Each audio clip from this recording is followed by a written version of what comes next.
భక్తస్యాతో నామ కీర్తి సంకేతాదావ పీరిత అజామిలోపి స్మరణాత్ భక్త్యా మృత్యోరముచ్యత. అజామిలుడు కూడా ఏదో తన కొడుకును పిలవాలని పిలిచినందుకు తనకు ముక్తి కలగలేదు. తను కూడా కొడుకును పిలిచేటప్పుడు ఇదేంటి, ఈ పేరుతో వాచ్యమైన వాడు నా కొడుక కాదే, ఈ పేరుతో నిజంగా వాచ్యుడైన వాడు భగవంతుడు అనే విషయాన్ని తను తెలుసుకొని భక్తితో భగవంతుణ్ణి స్మరించాడు గనుక అజామలునికి ముక్తి కలిగింది అనే విషయాన్ని చాలా అద్భుతంగా భాగవతం మనకు చెబుతూ ఉంది. ఆ దేవతలు అన్యథా మ్రియమాణస్య నాశుచేరు విషలీపతే వైకుంఠ నామగ్రహణం జిహ్వా కర్తునిహరహతి. నా నాలుక భగవంతుని నామాన్ని ఉచ్చరించిందంటే చూడండి, శ్రీమదాచార్యుల నిర్ణయం ఎంత అద్భుతమైనదో, భాగవతానికి ఎంత సంగతమైనదో. నారదీయ పురాణంలోని వచనాన్ని, అతి స్పష్టమైన వచనాలను శ్రీమదాచార్యులు ఉదాహరించి ఏ విధమైన నామస్మరణ మనల్ని ఉద్ధరిస్తుంది, మనలోని పాపాలను పరిహరిస్తుంది అనే విషయాన్ని చాలా స్పష్టంగా చెప్పే శ్లోకాలను శ్రీమదాచార్యుల వారు ఉదాహరించారు. కానీ భాగవతంలో ఈ విషయం ఉందా? భక్తితో అజామిలుడు స్మరించాడు భగవంతుణ్ణి అనే విషయం భాగవతం చెప్పిందా? లేదే. తను పాపిష్ఠుడు, భక్తితో స్మరించలేదు, ఏదో కొడుకును పిలవాలనే ఉద్దేశంతో భగవంతుణ్ణి స్మరించాడు. భాగవతం ఇలా చెబుతుంది, నారదీయ పురాణం చెప్పే మాటను ఎలా నమ్మాలి అనే సంశయం ఎదురైనప్పుడు భాగవతాన్నే మనం క్షుణ్ణంగా గమనిస్తే,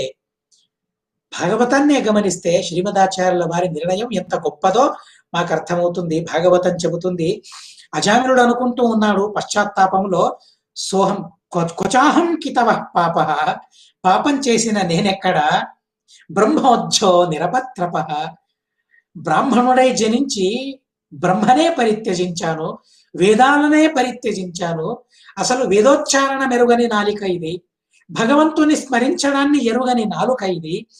ఇలాంటి నాలుకకు అశుద్ధంలో మునిగిపోయాను నేను.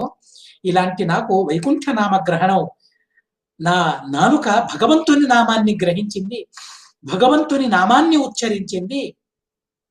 ఎలా ఎలా సాధ్యమయ్యింది అది? ఇంత అశుద్ధమైన నాలుకకు భగవంతుని నామ కీర్తన అలవడే సాధ్యం ఉందా? ఉచ్చరించే సాధ్యత ఈ నాలుకకుందా?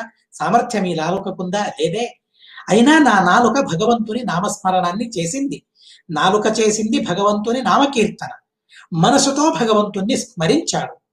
మనసులోనూ పాపాలు, దేహంలోనూ పాపాలు ఇమిడి ఉన్నాయి.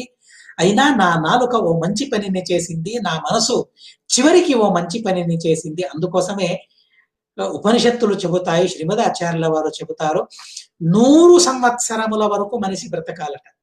ఎందుకని అంటే ఏ క్షణంలో ఎంత తీవ్ర స్థాయిలో భగవంతుణ్ణి స్మరించే అవకాశం మనకు కలుగుతుందో తెలియదు. కనుక చూడండి, అజామిలుని పరిస్థితినే మనం చూసినట్లయితే 88 సంవత్సరాలు గడిచిన తరువాత చివరి దశలో యమదూతలు పాశంతో తనను లాక్కుని వెళ్లే సందర్భంలో భగవంతుని నామస్మరణ తనకు కలిగింది. 88 సంవత్సరాల వరకు నిరంతరం పాపాలనే చేశాడు. కానీ ఒక్క క్షణం మనిషి ఉద్ధారం కావాలంటే, మనిషి సద్గతిని పొందాలంటే ఆ ఒక్క క్షణం చాలు. ఆ ఒక్క క్షణం కోసమే మనిషి ఎదురు చూస్తూ ఉండాలి, బ్రతకాలి. మనిషి ఆ క్షణం కోసమే మనిషి బ్రతకాలి. అలాంటి క్షణాన్ని అనుభవించిన తరువాత ఇక మనిషి ఉన్నా సరే, చచ్చిపోయినా సరే, చచ్చిపోవాలని కాదు, చనిపోవాలని కాదు, కానీ ఆ క్షణం యొక్క మహత్వాన్ని గురించి నేను చెబుతూ ఉన్నాను. భక్తితో ఆ భగవంతుని నామస్మరణం ఏ క్షణంలో నాకు కలుగుతుందో దానికోసం, ఆ క్షణం కోసం మనం ఎదురు చూస్తూ ఉండాలి. దాన్ని సంపాదించడమే మన జీవిత లక్ష్యం కావాలి. ఆ క్షణాన్ని సంపాదించడమే మన జీవిత లక్ష్యం కావాలి. అలా చూడండి, 88 సంవత్సరాలు గడిచిన తర్వాత భగవంతుని నామస్మరణ చేసే సౌకర్యం, సౌలభ్యం, యోగ్యత తనకు కలిగింది. తను అనుకుంటూ ఉన్నాడు, ఇన్ని పాపాలు చేసిన నా నాలుక మద్యపానం చేసింది, మాంసాన్ని తినింది, నిషిద్ధమైన పదార్థాలనే స్వీకరించింది 88 సంవత్సరాల వరకు. ఇలాంటి నాలుకకు కూడా ఆ భగవంతుని నామస్మరణం చేయాలనే బుద్ధి పుట్టిందంటే, ఈ బుద్ధి ఈ రోజు నేను చేసిన పాపం యొక్క ఫలమా? కాదే. పాపంతో భగవంతుని స్మరణ ఎలా కాగలదు? కాదు. ఏదో జన్మాంతరంలో నేను చేసుకున్న పుణ్యం, ఆ పుణ్యంతో భగవంతుని నామస్మరణం నాకు జరిగింది అని తను అనుకుంటూ ఉన్నాడు. వైకుంఠ నామగ్రహణం జిహ్వాకర్తుమిహరహతి. ఈ మాటతో మనం ఏం తెలుసుకోవాలి అంటే, తనే తీర్మానం చెబుతూ ఉన్నాడు నేను భగవంతుని నామాన్ని స్మరించాను, నా కొడుకును స్మరించాలి, నా కొడుకును పిలవాలనే ఉద్దేశంతో నేను నారాయణ అన్నాను, నిజమే. కానీ ఆ నారాయణ అనే పేరును ఉచ్చరించేటప్పుడు నాకు భగవంతుడు గుర్తుకొచ్చాడు. ఆ తర్వాత నేను అనుకున్నాను, ఇది నా కొడుకు పేరు కాదు, ఇది నా తండ్రి పేరు, నా స్వామి పేరు, జగత్ స్వామి అయిన ఆ భగవంతుని పేరనే స్మరణ నాకు కలిగింది. కనుక ఈ మాట అంటూ ఉన్నాడు. భక్తి లేక భగవంతుని స్మరణ చేయగలడా? లేదే.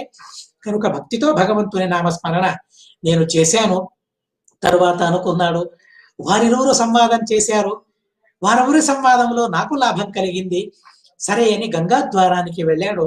గంగాద్వారానికి వెళ్ళి అద్భుతమైన తపస్సును చేసి ఈ అశుద్ధమైన ఈ దేహాన్ని త్యజించి ఆ తరువాత మంచి రూపాన్ని స్వీకరించి తను ఏవం స విప్లావిత సర్వధర్మ దాస్యా పతితో గర్హ్య కర్మ నిపత్యమానో నిరయే హత వ్రత సత్యో విముక్తో భగవన్నామ గృహన్. ఎలాంటి నరకంలో తను పడేవాడో తెలియదు, అయినా భగవంతుని నామస్మరణను చేసి తను ఈ దేహాన్ని పరిత్యజించి ముక్తుడయ్యాడు. యయేనం పరమం గుహ్యమితిహాసం అఘాహరం శృణుయాత్ శ్రద్ధయా యుక్తః యశ్చ భక్త్యా అనుకీర్తయేత్. ఎవరు ఈ అజామిల ఉపాఖ్యానాన్ని భక్తితో స్మరిస్తారో, ప్రతిరోజు స్మరించుకుంటారో, ఆ అజామిలుడు ఎలా భగవంతుణ్ణి స్మరించాడో అలా మనం కూడా భగవంతుణ్ణి స్మరించాలి. అసలు తను స్మరించినట్లు స్మరించడం మన చేత కాదు, మన సామర్థ్యం కాదు.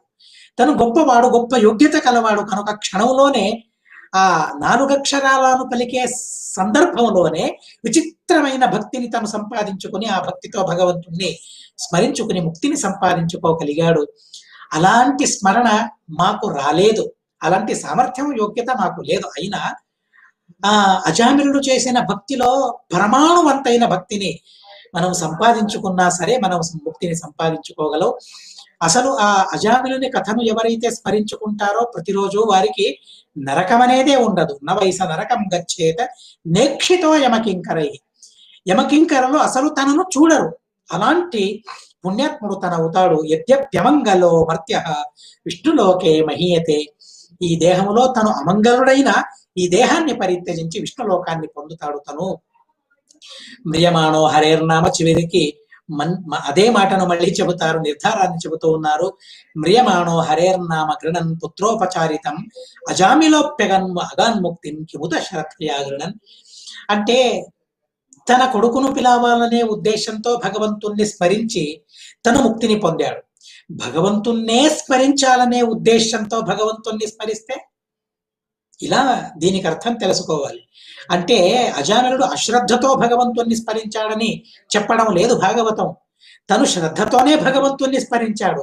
కానీ ఆ నారాయణ అనే నామాన్ని ఉచ్చరించక ముందు తన ఉద్దేశం ఏముండేది? తన కొడుకును పిలవాలనే ఉద్దేశం ఉండేది. కానీ ఆ నామస్మరణం చేసే సందర్భంలో తనకు శ్రద్ధ కలిగింది.